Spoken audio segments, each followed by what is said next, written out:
Yeah, all the old timers are making the news, and I just find it so interesting. I always get targeted for even running the stories, just talking about them. And I'm not the one making the allegations on these other people. So, no, I wish I was the first person to out Prince as being a you know what. Actually, when I got into the industry when I was a teen, I actually didn't hear those stories yet. And I heard some things here and there sprinkled that he was a terrible monster here and there, but nothing like not the specifics of what that was. It was almost common knowledge that he was terrible just in his everyday life to people, but musically, we're not talking about, his music or anything like that. The documentary, I put the things down below on the other thing. Um, I would suggest you go sit through that. It's about 49 minutes long. Somebody actually called him a pimp. My problem with the whole thing is I'm just saying I don't care about his, like the legacy of his music or anything, because I know what his music is and, the talent and everything else. Like, I'm not the diehard of Prince. I didn't hate him or anything, but, they were talking about it, and so I was listening to it because I was like, yeah, I want to know the further thing about him, because his conduct with Sinead, which I did hear in parts, it was kind of, all over the place the way it was reported, but when she's talked about it multiple times. And but I had originally thought they had worked together, and then somehow they had a tiff and then didn't get along anymore. But actually, it was her doing the song. So I don't know how that came about, but that's what happened there. The other people that have had issues with them were people that were in relationships with him, and there was physical conduct. But also, when you're talking about his conduct with other men, because I think there was he wanted to run over Michael Jackson or something. Yeah, there was some violent stuff up in here, and it's just sprinkled in like, oh, by the way, yeah. And then when this guy was doing this documentary, usually documentaries, as long as they're not ran by the people themselves, because then they get totally manipulated and it's not even really a documentary. He was trying to pull in, all these different areas about, his life, because they were explaining it was somewhat of a mystery, and he completely like would kind of morph this reality, and change it right away, in the public, the public persona. And that there's this huge mystery behind him. I go, oh yeah, mostly the bad conduct. I was like, mostly the bad conduct. And for some people, it was kind of a shock that he, OD'd on, or however he passed away. But the hindsight in that was, oh, if you go back to Sinead's story, like eons ago, she even said he was on some hard, dark drugs. Yeah, so she already flung it out there. So it was out there. It's just like floating around. But another thing about this stuff, with women being a problem in it, continually want to erase our history on planet Earth. And somehow we're supposed to keep up and make sure that the man is upheld and that we only care about him and that we're just invisible. This is nonsense. But we just had a woman come up in here and say some crazy crap. I just deleted her. But there's another one making some comments that thinks I'm the first one that ever said something bad about him. I go, I wish it wasn't. And am I the one making the allegations? No, I'm reading the story, but I knew the stories, some of the stuff, but not all of it. And now, as I'm looking at it, I went back to the video that I seen the documentary. The guy's talking, and I was thinking about it because I go, God, this is a little weird that they pulled this plug on this after 5 years at the last minute, right? It was just like, boop. And the guy is totally beyond, okay, from the incident. Because he's like, I just spent 5 years of my life doing that. I kind of had some empathy for this dude because I was like, oh, thank God it wasn't 10. But yeah, because I think he tried to do an honest job about his life there. It's not like a hit piece. It's not anything like that. It's just that's his life. And if there's this bad part of his life, there's this bad part of his life. And people are talking that we're in his universe. But I was thinking about it and I was like, was there anything about Diddy in the documentary? Because, well, I didn't know they had any type of tie. I just didn't think about it, nor would I care to think about it. But also the conduct, because they just had this thing in the court. Now I don't know if they told the feds, when the Homeland, whoever got involved in this thing, the locations of these places. And I was thinking about it, and I was like, that's really interesting. Is it possible that anybody else got questioned in it and they wanted to remove it because it's incriminating? It should be. I'm like, it should be. So, it looks peculiar. So I'm not exactly sure. And I don't know if they even mentioned the Sinead thing in the documentary. We have not seen it. But somebody said one of his exes said he's like a pimp. And I was like, yeah, that would not actually look good right now, because what if that documentary had come out already, right? I think it was supposed to come out a while ago or something. And then we get this inner story about they're accusing him of being a pimp or whatever he did. We're just going off of some of the tidbits that were thrown out because we can't see it. Then this case comes up and P. Diddy is being accused of being a pimp as well, right? This type of thing. And these conducts are happening together where they're at a place and then that. So it seems fishy. I'm saying it seems fishy. And it almost seems like the woman down in the comment thing never even heard the Sinead story. Obviously, I could not be the first person to say something if Sinead said something and it was in print. Unfortunately, Sinead's not here today. She really got ran over a lot and everybody overly focusing on calling her nuts. And the truth is that a lot of this stuff happened in her very early years when she was a lot younger. And, okay, so I brought up the Prince thing, actually long before yesterday or whatever it was, in about 2014 or, shoot. There was this time that Sinead was going at, Miley Cyrus, right? She had an issue with Miley Cyrus. It was somewhere around this area right here because we were trying to target, these women acting up.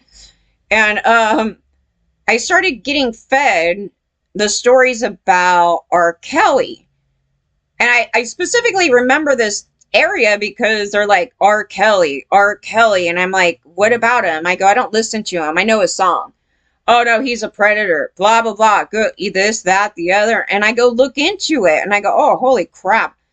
And so then in the mix of this, Prince gets brought up. And I forgot why, and it might have been because he was with a minor. It was something of that nature. Okay, I don't remember. And somebody else just pointed out something about him trying to get near a minor, and he said that it was out of his own words. So that one, it may have been that story, and I'm forgetting. There was a weird story. And then there were some other allegations, and then, with the Sinead thing. Women out here, Keisha and Lady Gaga, were all gaga all over him.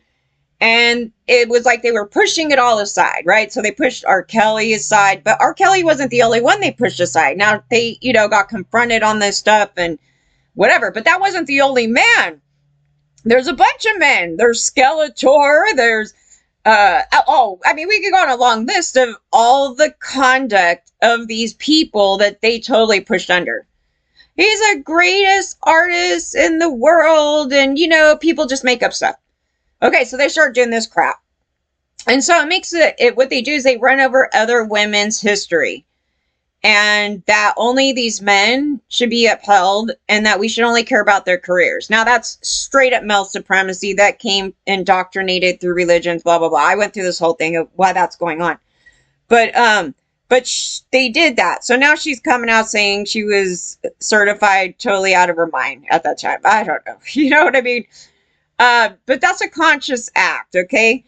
I mean, I didn't even go on like this, so it's not that. I'd say the only issue I had was when they bring up Paris, and it's like, how the hell do you know the shit that she ain't making up? You know what I mean? Because at the time you're talking about the new thing of like reality TV, and One thing though was for certain is that the men she was around were horrific. And I was having problems all around with this thingy going on here. And then we were concerned about Brittany, and then we were going back and forth. I was, I don't know, I said something to Perez Hilton and it was like concerned. Yeah, like a very long ago. And then, at some point here, all this stuff is going on. The hindsight to the stories are so strange that I didn't know any. I guess the story was that Diddy forced a kiss on Britney at that party. I was trying to read it going, are you saying forced a kiss on Cassie, or you're saying forced a kiss on Britney and she ran away crying? Because the way they wrote it, it was kind of like, I'm literal, and it kind of went there. So I was like, I think they meant that happened. And I go, what's so weird about that is when I was examining the photos, because I had to do this in Nygaard's thing too, and I'm looking for all kinds of stuff.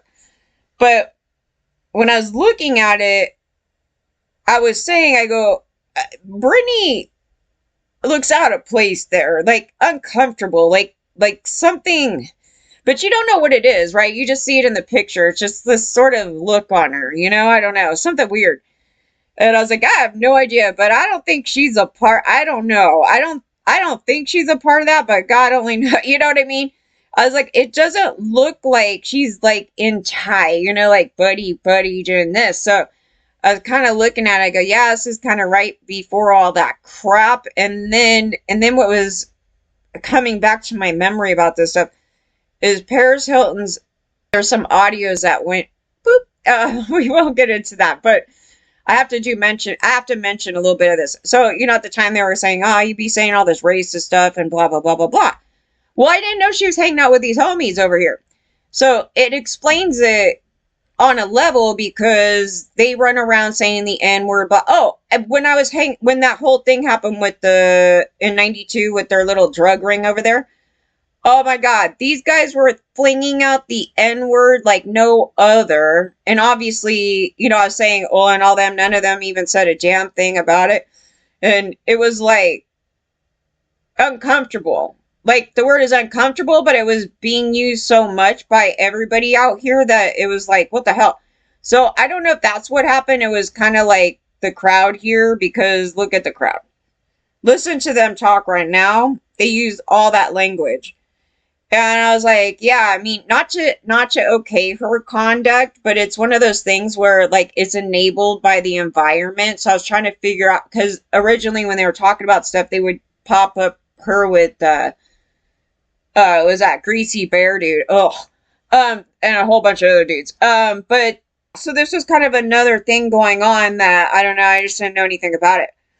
Yeah, so I feel like there's like more information that we need to know. Like we're getting it in right now, but I don't want to like get into this deep thing on it yet. It's just like more information needs to come out, because it's like I want to stew on it for a moment.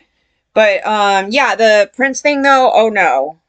That thing was like, it's like is there going to be a floodgate? Like it's teetering, and I'm trying to figure it out.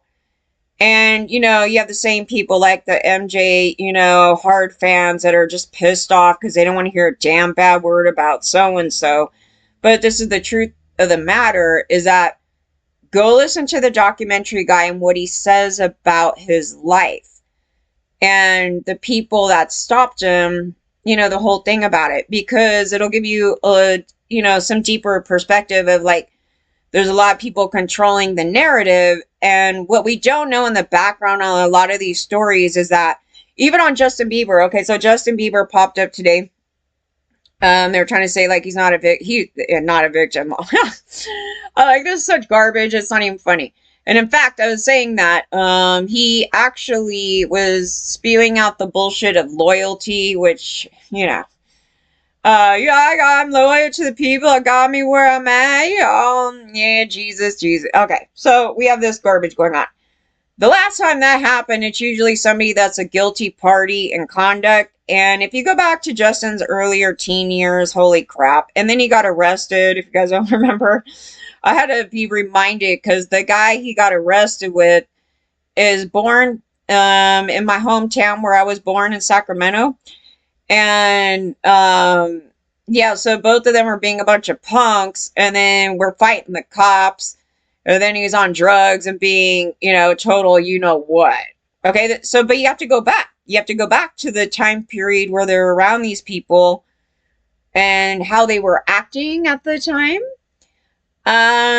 So I was also trying to explain, no, this isn't a case where it's like somebody's a victim and he's just too proud or whatever, he's totally humiliated and doesn't want to come out. In most of these cases, it's a case of he probably started off as a victim, because we could literally pull out things where he definitely was a victim in, and by other women as well.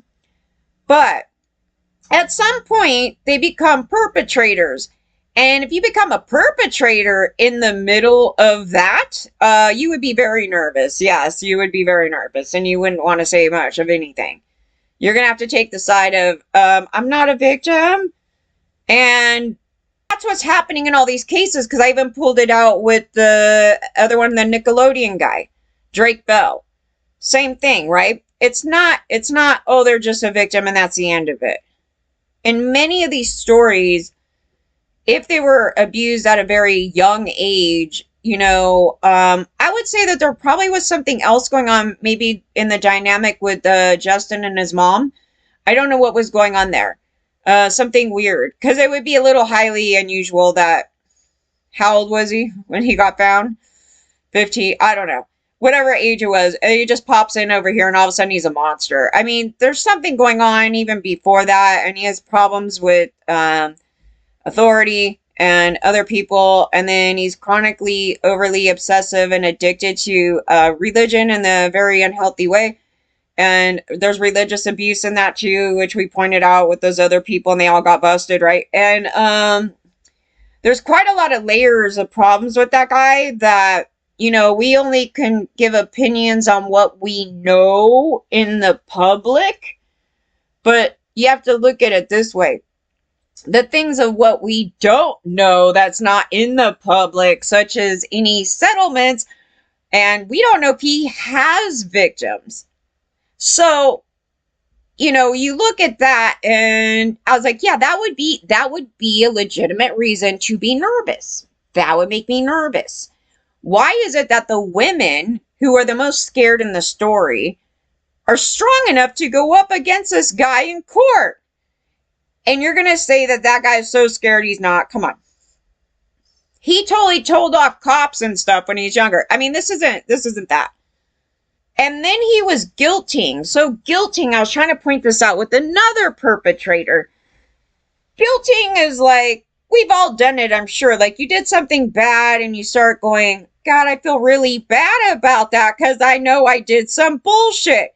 And you start talking about it out loud because you feel guilty about it, right? So, and I was talking about this, how, my younger years is bullshit, and I'm talking about it freely. He started in doing the guilting. And he's like, I'm not a perfect guy. I've done things, blah, blah. Okay, so that's guilting. That's somebody thinking about how terrible they did something, but we don't know what he did. If you did something so wrong and you're totally worried that something's going to get found out, you would probably start doing the issues that he's doing. Versus you as the victim, and everybody already outed Diddy, right? So they already outed him. So it's not like he's afraid that someone's going to out him and then they're, this and that. I mean, he's already outed.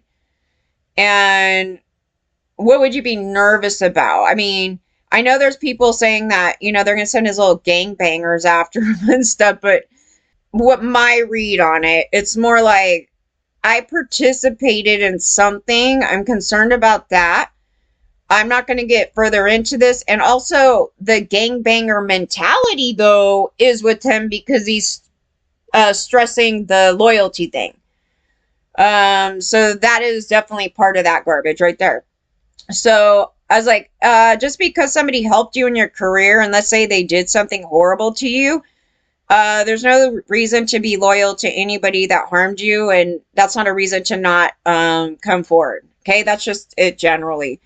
So some weird thing like that. I don't know. He said some stuff, and I'm just like, I don't know, dude. The dude's like so out there that I was saying it must be really hard for his wife because I mean, she may not have the same perspective that I do about the Baldwins, but she may actually, because of the amount of toxic misogyny going on up in there. Can you imagine with them and then her husband acting in this way?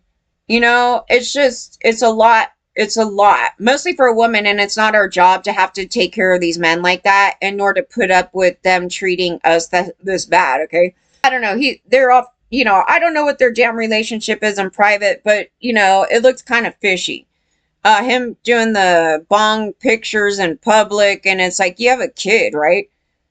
You're gonna be that dad. I mean, it obviously doesn't look good. I can't imagine her like cheering that on, but who the hell knows from that family? But I don't know. It doesn't seem like it, but and then he's being funky. He's being funky is the word. But why is he being funky? You know, there's like this total breakdown.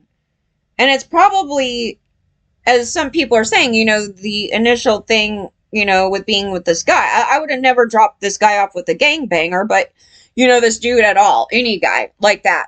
And so whatever happened there is probably stuff that his mom doesn't even know.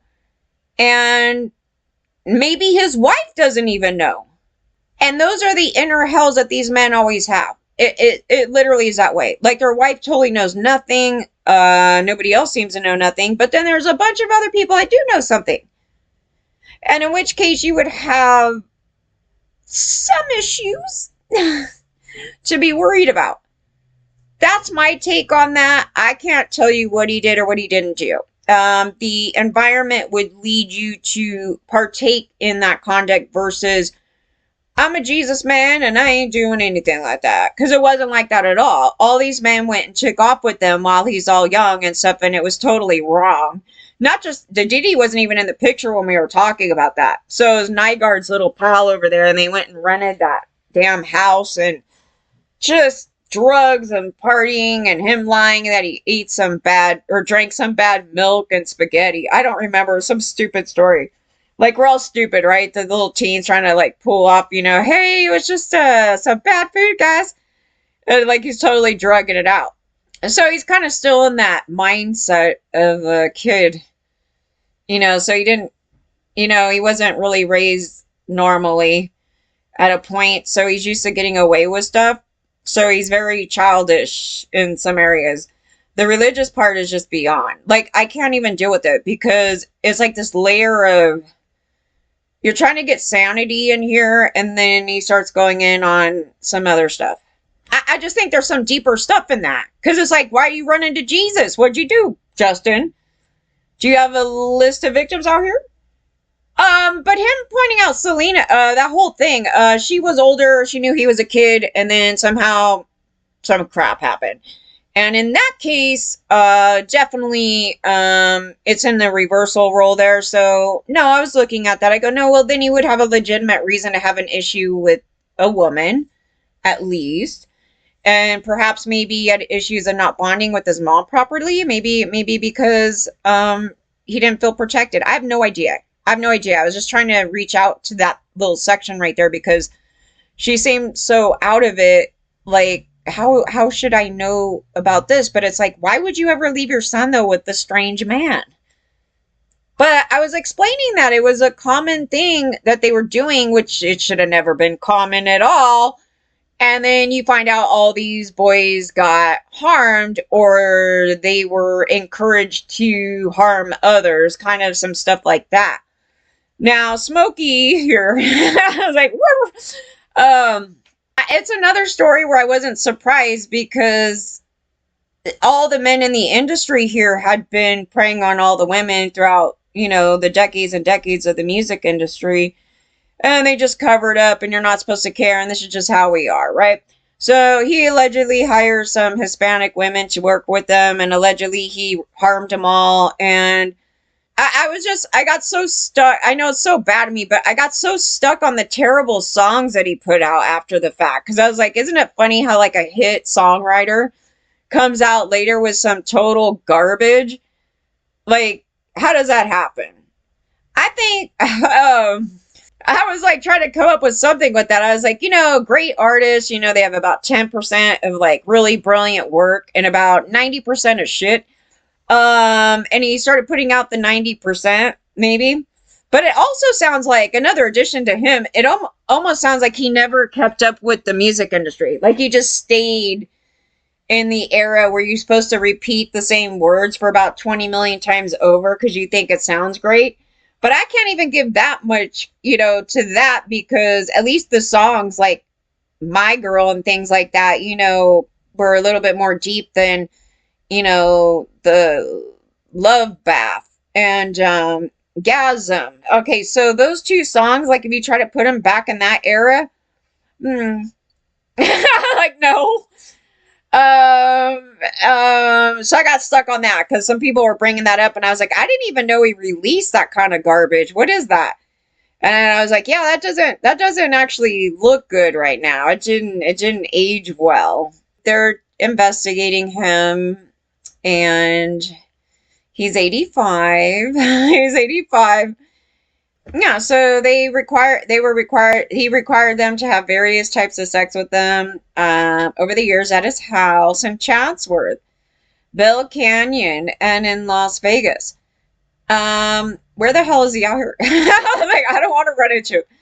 Jane Doe 1 worked for Robinson's from January 2023 until 24. So these are fairly, I would say these allegations right here are fairly new, even from the 2006 era, because he's been around for decades and decades and decades. So if it's all true and real and everything, you have to understand that there definitely would be allegations from the 1950s. Like there's going to be allegations through this whole span. And what may have happened is they just haven't spoke, or that they had settlements, a number of things. And so that may be why it wasn't in our, view at the time. I wasn't looking for him when I was doing my research, but surprisingly he didn't pop up either. So there's another guy that didn't. But it's not, this is the stupid thing. These guys keep coming out. You keep confronting them and they're like, oh, we don't know anything about this. And then they're like, oh, yeah, we heard all about this stuff happening in the industry, but I never ran across it. And it's totally them. Yeah, so they're full of you-know-what. And there's no way in hell you could be friends with somebody like this and not know they're like that. Because, again, they're a bunch of MS. And so they will have problems with women generally and how they talk to them, or how they're chronically trying to get up on them. Like, he seems like the type, he's like, hey, baby, and like that whole thing, versus like the Diddy, threats and, because there's different ways that they prey on us with the threat thing and the beat down and everything like that, which is a gangbanger activity, and a serial killer. And this type, I think he's this type, but I could be wrong, where he tries to be overly sexual and you don't want any part of it, and then he just like forces himself on you. This dude. So that seems more like a Smokey, because if you even see any of his videos, you're gonna like wish you didn't. Yeah. So, and that's in the last recent couple of years. I was like, what the hell, man? I was like, they're like, you didn't hear this hit? I go, I didn't hear any of this garbage. I was like, who? I was like, his wife must not love him at all, because she let him put that stuff out into the world. I was like, it's so awful. That has to be like the worst song I've heard ever written. Like lyrically. Musically, it sounds like grocery store music. So I can't say that that's the worst I've heard, but it's totally dated. But the lyrics are definitely the worst I've ever seen. Like, it's almost like a beginning songwriter, and he's like, just repeat this word over and rhyme whatever goes with it, because it seems totally, I don't know. But yeah, it's just amazing. I was like, yeah, top songwriter. I was like, he's having writer's block. I don't know. It was awful. The two songs are awful. Love Bath and Gasm. That's going to be not on my playlist.